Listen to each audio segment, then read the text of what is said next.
Et ça démarre. Voilà. Bien, bonsoir à tous. Merci d'être avec nous ce soir et bienvenue pour c'est la 51e conférence Biotech Finance en partenariat avec France Biotech ce soir.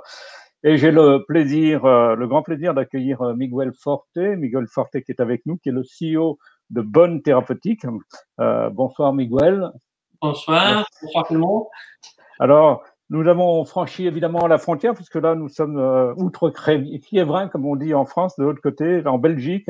Bonne est une société cotée sur le marché belge et elle est spécialisée dans les thérapies cellulaires et biologiques visant l'orthopédie et les maladies osseuses. L'entreprise doit activer 2 essais cliniques. Elle avait commencé à les activer, puis il y a eu un petit blocage lié, comme dans beaucoup de cas, à Covid-19.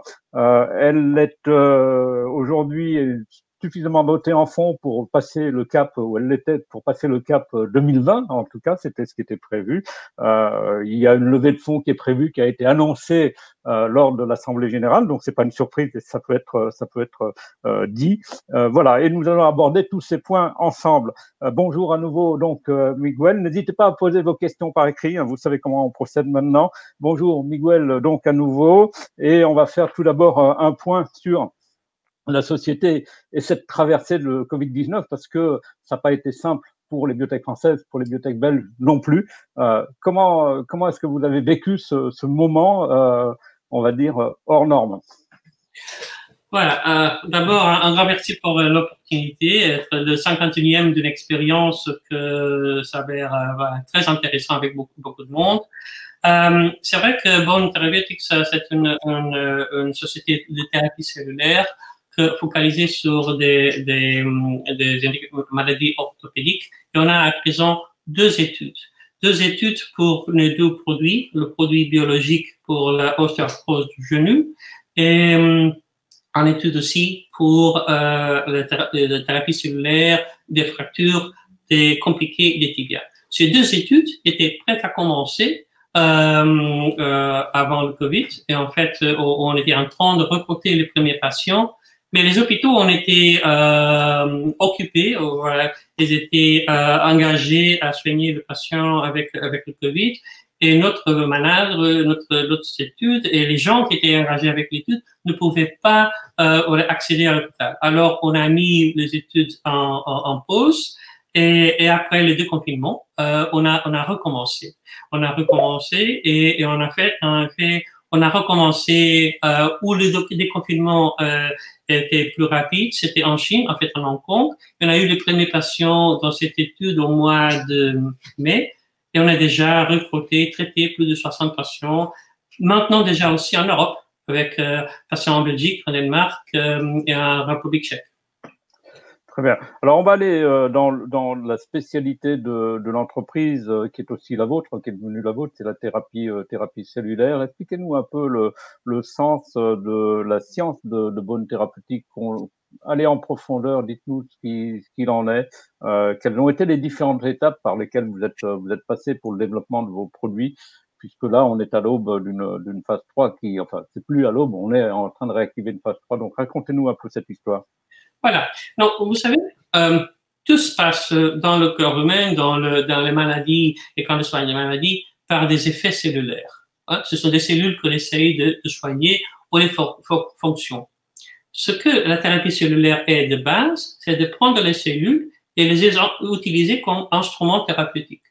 Et voilà, c'est ça ce qu'on fait avec notre plateforme à Log dans la société Bonne Therapeutics.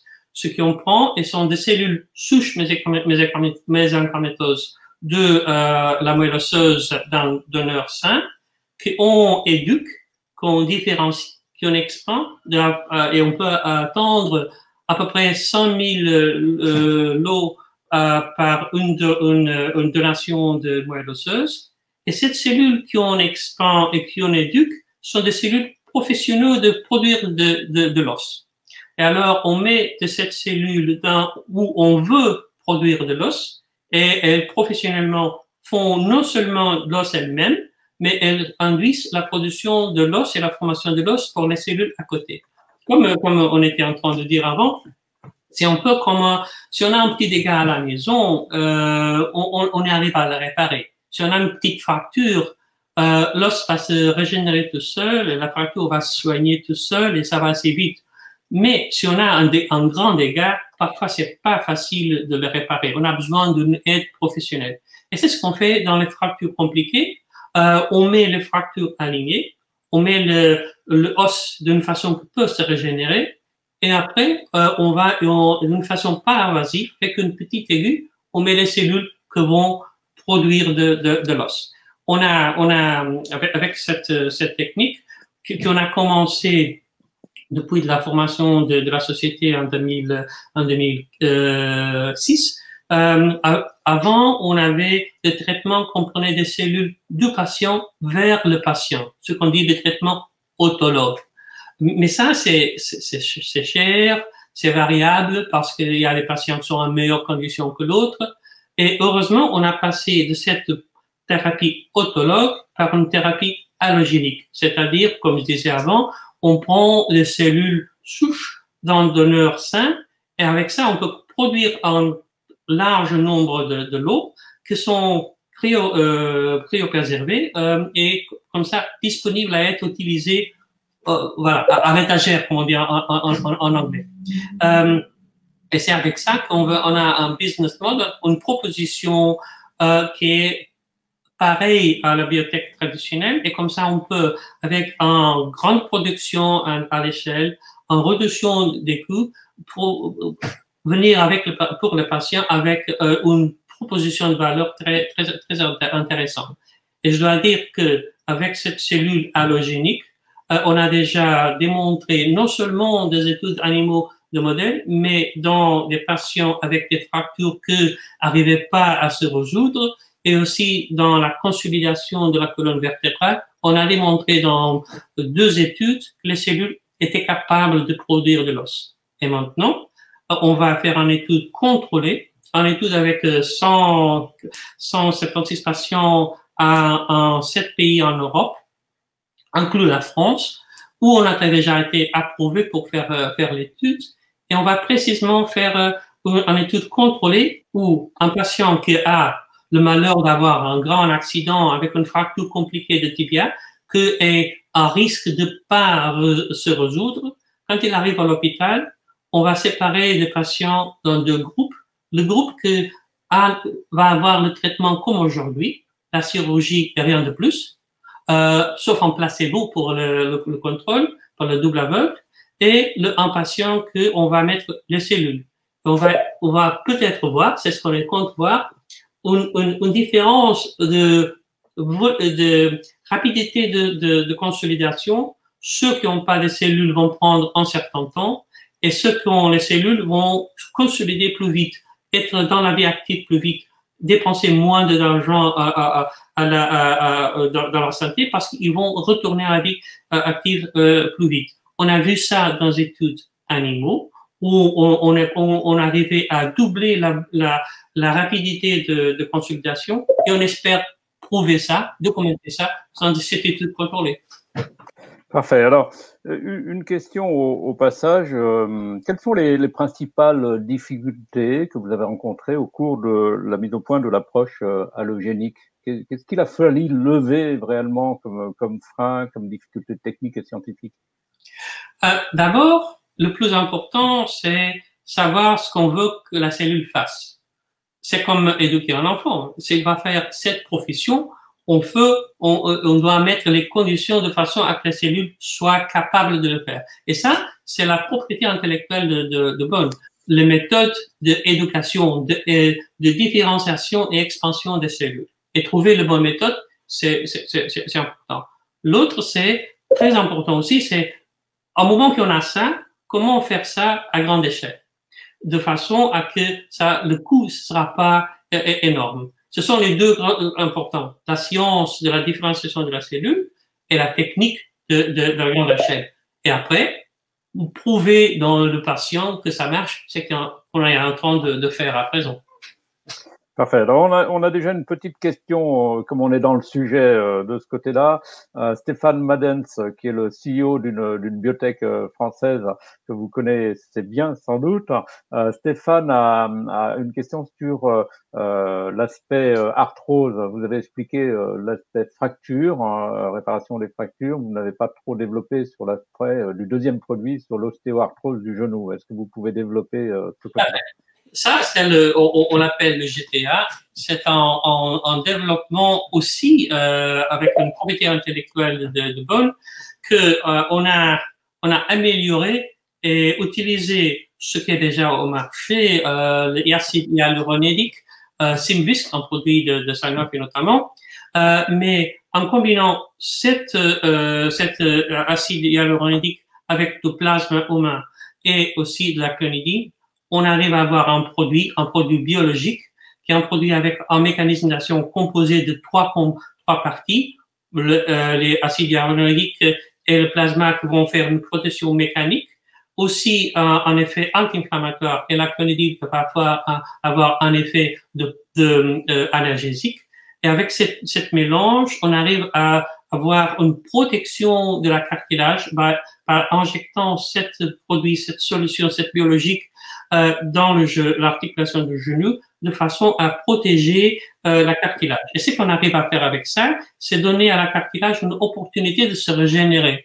Et on a documenté ça dans une étude animale avec des primates non humains, où on a achevé en protection et en régénération de cartilage plus important que ces risques dans le modèle animal.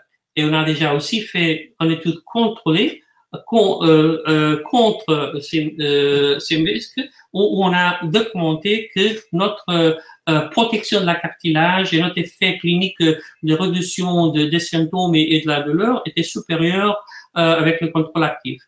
Avec ça, on a discuté avec l'Agence européenne du médicament et on est en train de faire l'étude qu'on a dit, l'étude où on va comparer cette GTA avec, encore une fois, Symvisc pour confirmer cette supériorité, cet effet plus important que Symvisc, et en même temps, dans notre bras, un bras placebo pour confirmer que l'effet est vraiment là et c'est pas un effet placebo là de l'autre. Avec cette étude qui va recruter presque 700 patients en Europe et en Hong Kong, qu'on a commencé, cette étude qu'on a commencé avant Covid, qu'on a arrêté ou mis en pause et qu'on a recommencé, on a 60 patients, mais avec cette étude-là, on aura la possibilité, qu'on compte finir le recrutement avant de cette année, de 20 ans, et avoir le résultat 21, aller vers le marché en 2022. Et on est aussi en train de discuter avec les FDA comment le mettre au marché aux États-Unis. On est très fiers de ce produit parce que il est un produit qui donne un vrai bénéfice à une maladie qui était très prévalente, l'arthrose de genou. Malheureusement, on ne soigne pas très bien notre genou avec notre habitude de vie à présent. Il y a beaucoup de patients avec cette maladie et on est très fiers de voir les données qui sont supérieures. Avec ça, on va vraiment donner plus de valeur et peut-être même réduire le besoin de chirurgie de remplacement de genoux dans certains patients. Merci pour cette réponse complète. Alors, tout à l'heure, en discutant un peu avant votre intervention, je m'étonnais du fait que JTA 004, si je ne me trompe pas, n'avait pas de centre en France pour son étude clinique.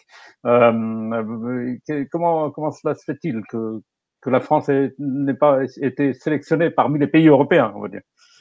C'est pas qu'on veut pas être en France. On a l'autre étude en France, en étude pour les fractures. C'est une raison vraiment seulement opérationnelle. La CRO qu'on a engagée et notre expérience était plus importante dans notre centre déjà. Alors, de façon à être vite et avoir les données et être confiant de discuter l'étude le plus vite possible, on a allé dans les pays où on connaissait déjà les centres, soit nous, soit la CRO qu'on a engagée. Et dans ce contexte-là, on n'a pas choisi France. On savait de toute façon qu'on allait faire notre étude en France et comme ça, on peut distribuer notre présence en Europe. même si avec GTA, on a été vers Hong Kong, notamment parce que c'est un centre avec beaucoup de patients et un centre aussi que nous permet, je me permets de l'ajouter, nous permet d'avoir des patients asiatiques d'une façon très intéressante parce qu'on est en train de discuter avec beaucoup de potentiels partenaires. Parce que mettre ce produit à marché, c'est un peu plus que la capacité de Bonn. À présent, la société, c'est pas vraiment prête à mettre un produit comme ça dans tout le marché mondial. Et on est, comme je disais, c'est important pour les patients. Alors, on essaie de voir partenaires soit en Asie, soit aux États-Unis, soit même en Europe, de façon à être un peu plus étendu avec l'accès au marché. Et cette centre en Hong Kong est non seulement bien opérationnel, mais aussi bien stratégiquement pour les discussions avec les partenaires asiatiques. Qu'est-ce que vous avez appris, parce que ça c'est intéressant, qu'est-ce que vous avez appris de Covid-19? Il y a des choses que vous ne ferez plus, il y a des choses auxquelles vous êtes déjà prêts parce que vous avez beaucoup tiré de leçons des différentes étapes qui ont été des différentes difficultés. Comment est-ce que vous vous protégez pour l'avenir d'une crise qui peut revenir comme on le sait? Voilà, d'abord, il faut qu'on suive les conseils et ça c'est une partie personnelle et humaine dans la société. Du point de vue des sociétés, notamment de Bonn, ce qu'on a fait, on a été très strict dans les mesures pour protéger nos employés, mais on a continué à produire notre cellule. On a continué à travailler avec les gens minimales qu'il fallait aller au bureau, mais tous les autres, on travaillait à des distances. Et notamment, on était en train de discuter avec les agences réglementaires pour avoir les autorisations, et tout ça a pu continuer. C'est-à-dire que on a appris quoi? On a appris que on peut contrôler la pandémie si on est rigoureux, et on l'a fait. Peut-être pas tous les pays, mais ça c'est une autre question. En faisant ça, on diminue la transmission, mais on a aussi appris qu'on peut faire beaucoup de travail à la distance. Et voici, même cette série de conférences a d'une certaine façon répondu à la situation Covid. Et maintenant, il y a beaucoup de monde qui ont participé, continuent à participer. C'est-à-dire que voilà, j'ai commencé ma carrière professionnelle avec l'archivé.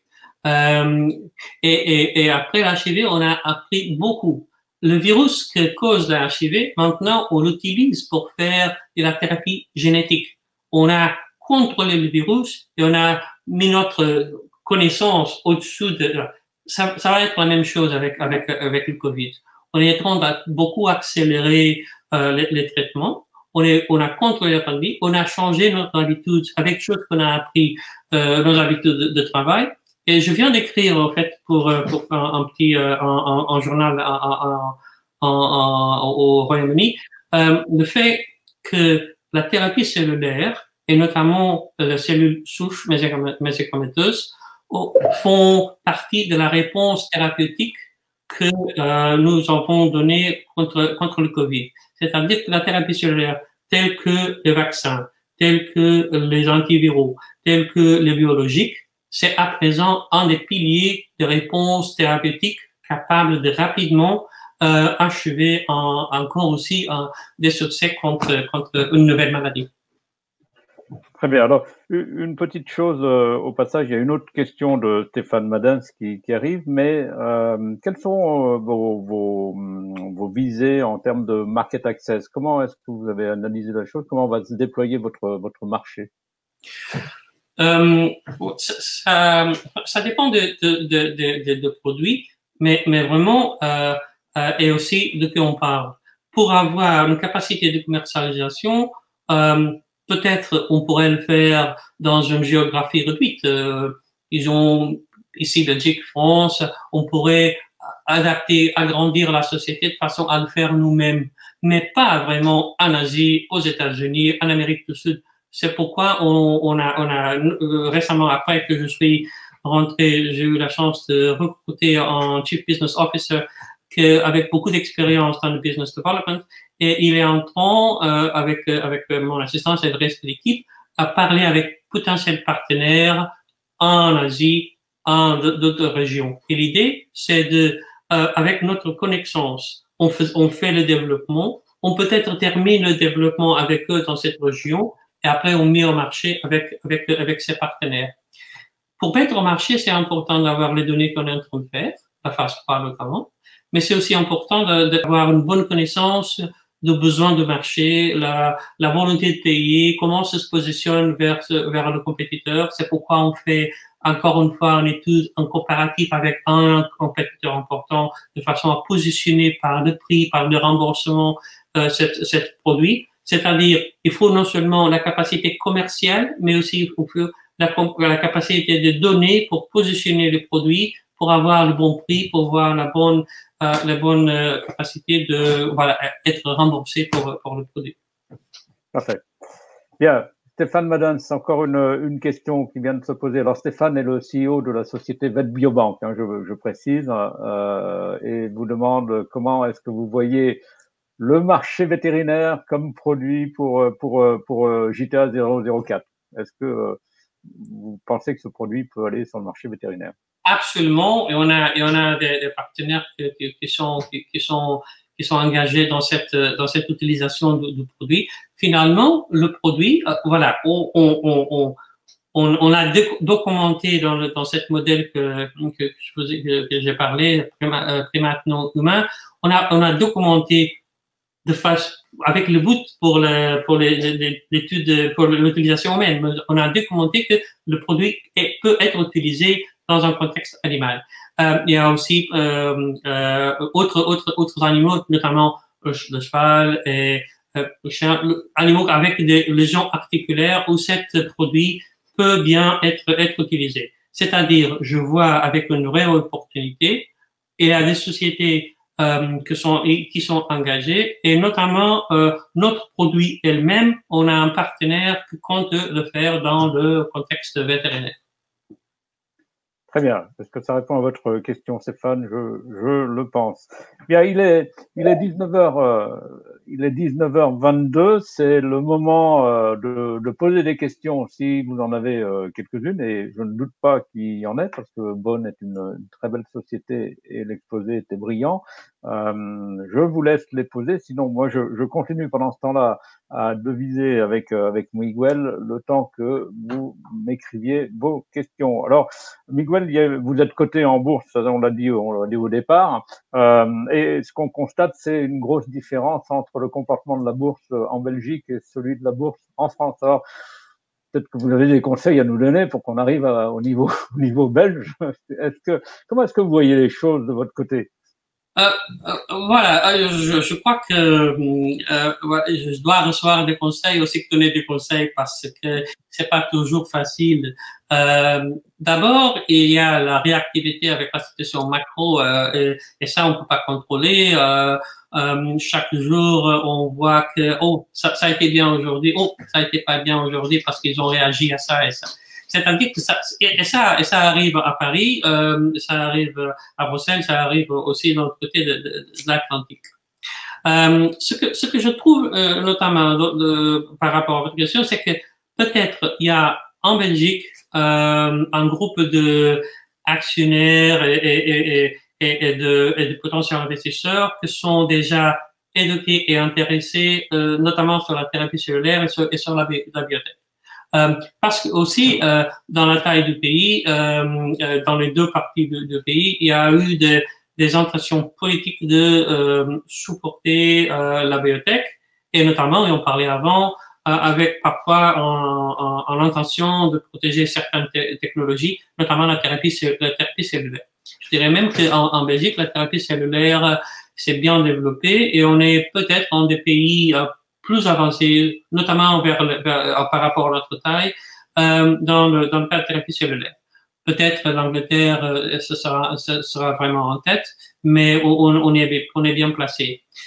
Alors, c'est-à-dire que c'est la conjugation de ça, c'est l'environnement macro, peut-être c'est un peu plus important dans la taille plus grande en France, c'est aussi la concentration et l'intérêt sur la biotech en Belgique, et ça, voilà, ça varie de jour à jour. Je dois dire que peut-être l'évolution en Europe, c'est pas aussi bonne que l'évolution aux États-Unis, même pendant le Covid, parce que le Covid a donné une certaine volatilité partout, mais peut-être a donné quand même des opportunités aux États-Unis et peut-être moins en Europe globalement et avec des variations entre les pays peut-être. Très bien, alors je continue. Vous avez annoncé en Assemblée générale, c'était il n'y a pas si longtemps, que bon, le cash c'était jusque 2021 et que vous partiez pour une nouvelle levée de fonds. Est-ce que vous pouvez nous parler de votre calendrier, à la fois les résultats des études cliniques, ça c'est important, les jalons principaux que vous attendez sur les mois, les 12 mois, 18 mois à venir, et puis le pourquoi et comment de cette future levée de fonds. On s'en doute un peu, mais c'est bien de le préciser. Voilà. Non, d'abord, récemment, on a des choses importantes qu'on a délivrées. Approbation des études, le commencement des études, le recrutement qui va très bien. Deuxième, même pendant le Covid, on a arrivé à lever 15 millions, mélange de différents instruments. On comptait faire une levée de toute façon début de l'année. On a commencé, on a été un peu bouleversé par le Covid, mais on a quand même, avec le soutien de nos investisseurs et des partenaires, on a arrivé à faire cette levée de 15 millions. Ça nous a permis, avec aussi un peu le petit délai qu'on a eu, qu'on a un peu étalé les dépenses, on nous a permis de avoir une visibilité de cash jusqu'à fin de premier semestre de l'année prochaine. Mais on aura besoin de compléter ça. Mais et pourquoi? Parce que avec les études qu'on a commencées, on compte tout brièvement donner des résultats définitifs sur l'étude de la fusion vertébrale avec Alloc.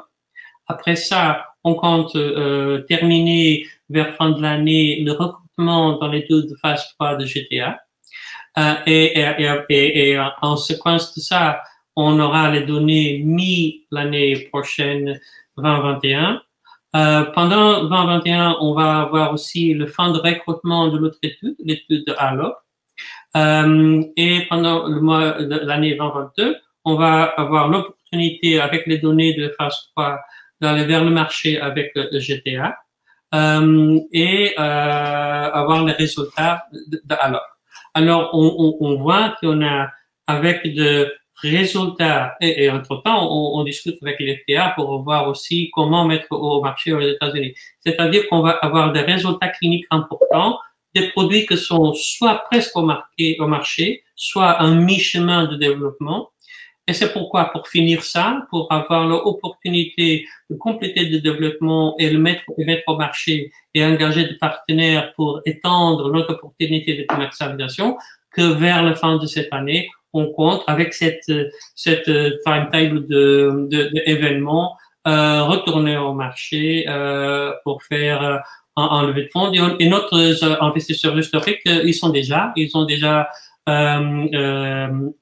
engagés à nous soutenir encore une fois dans cette levée de fonds. Levée de fonds qui nous permettra d'être vraiment au marché. Ça sera le élan final de mettre le premier produit à marché et l'autre vers le marché. Et après ça, avec cette opportunité au marché et l'autre près du marché, on regardera à l'autre côté de l'Atlantique et on va considérer une potentielle double cotation avec le Nasdaq aussi. Parfait. Justement, il y a une question sur ce sujet, sur la levée de fonds. Est-ce que vous visez un actionnariat américain, gros investisseurs institutionnels ou par le biais du Nasdaq? Vous avez en partie répondu, mais peut-être que... On parle avec des investisseurs américains, bien sûr. On a été avant le Covid-là et on a continué à faire une autre chose qui a changé. On a continué à faire des roadshows virtuels. C'est vraiment, on a commencé par ça. On a une technologie de pointe qui est bien adaptée avec un business model fiable pour des indications très importantes. Et cette innovation attire, et on continue à discuter, des grands investisseurs. Alors, on va continuer avec notre base, avec nos investisseurs qui sont ici, locaux, que nous ont soutenus et que nous continuons à soutenir, mais on va partir aussi pour d'autres investisseurs, notamment de l'autre côté de l'Atlantique. Et c'est pourquoi aussi on voit le marché là, on s'engage avec les FTA, on a des investigateurs et des opinion leaders qui sont de l'autre côté de l'Atlantique, qui font partie de notre discussion. Voilà, c'est global qu'on vise. Bien. GTA 004 est le produit star de la soirée. Il y a encore une question sur ce produit-là dans vos études, dans votre étude de phase 2. Alors, c'est dans l'étude de phase 2 avec GTA 004, quelle a été la part de l'effet placebo que vous avez pu constater? C'est une question intéressante sur le produit. En fait, ce qu'on a montré, c'est que on était supérieur à le contrôle actif. On n'avait pas de placebo dans cette étude. Hein. On avait seulement de GTA et de Highland, des acides aromatiques. En fait, c'était Samvisc. Et on a montré dans le WOMAC que c'est une échelle de l'heure et d'autres indices qui ont été supérieurs dans l'échelle de 10 mm vers le contrôle qui était actif. On n'avait pas de placebo, c'est-à-dire que un effet placebo qui existe toujours dans le contexte d'indication avec la douleur, c'était on assume distribuer uniformément dans les deux bras le contrôle et le GTA et quand même avec ça on a pu montrer un bénéfice significativement statistique significativement de GTA versus le contrôle. C'est dans l'étude qu'on est en train de faire maintenant avec les 60 patients qui sont déjà traités, où on va avoir 3 bras.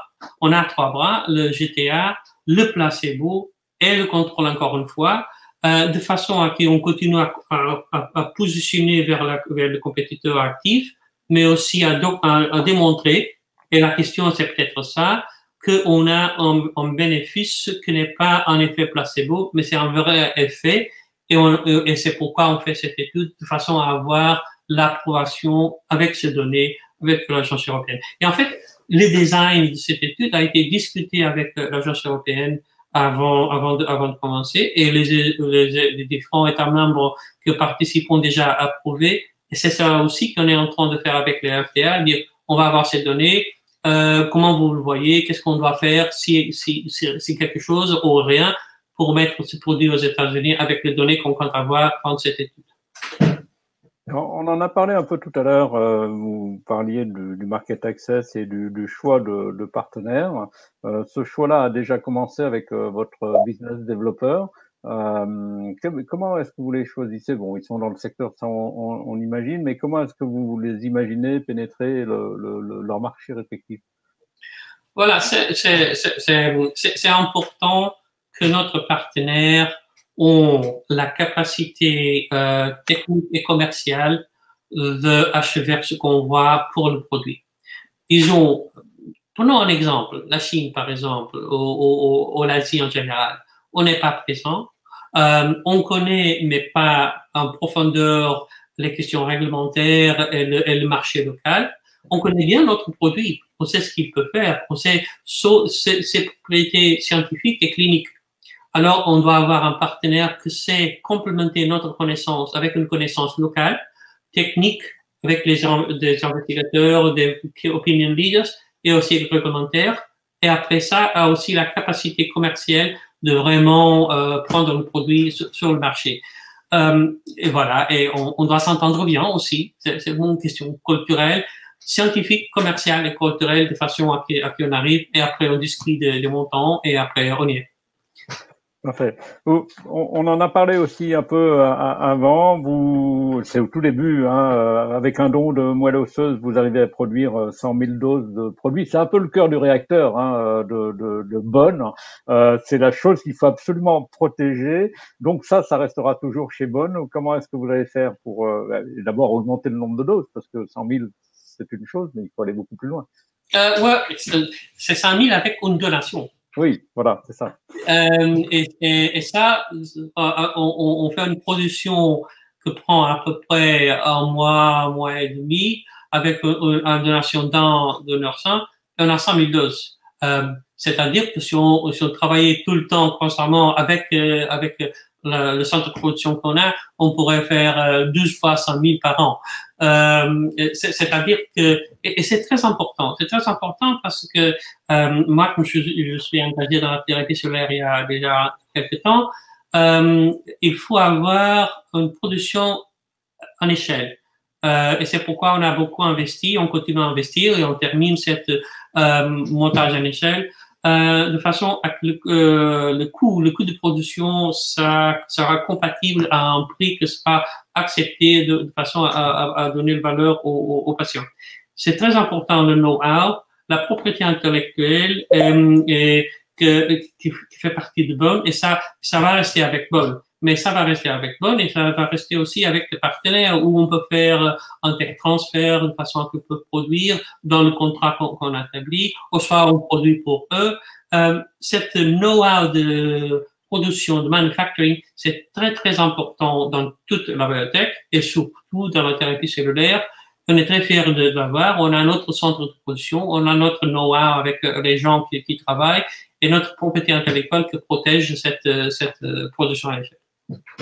Bien, une question complémentaire sur ce point-là, c'est Ali Bakrim qui nous la pose et qui vous demande quelle est la durée de vie des lots.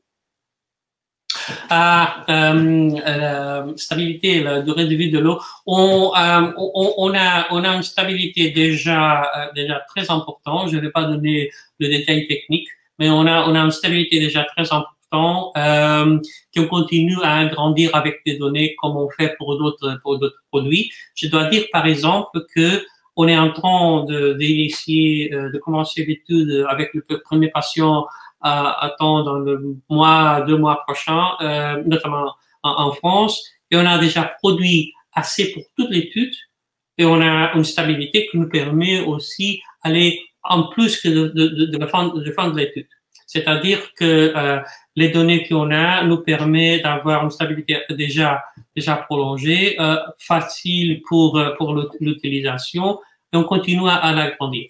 C'est aussi intéressant que dans la thérapie cellulaire, cette stabilité, cette duration de vie de l'eau, c'est important.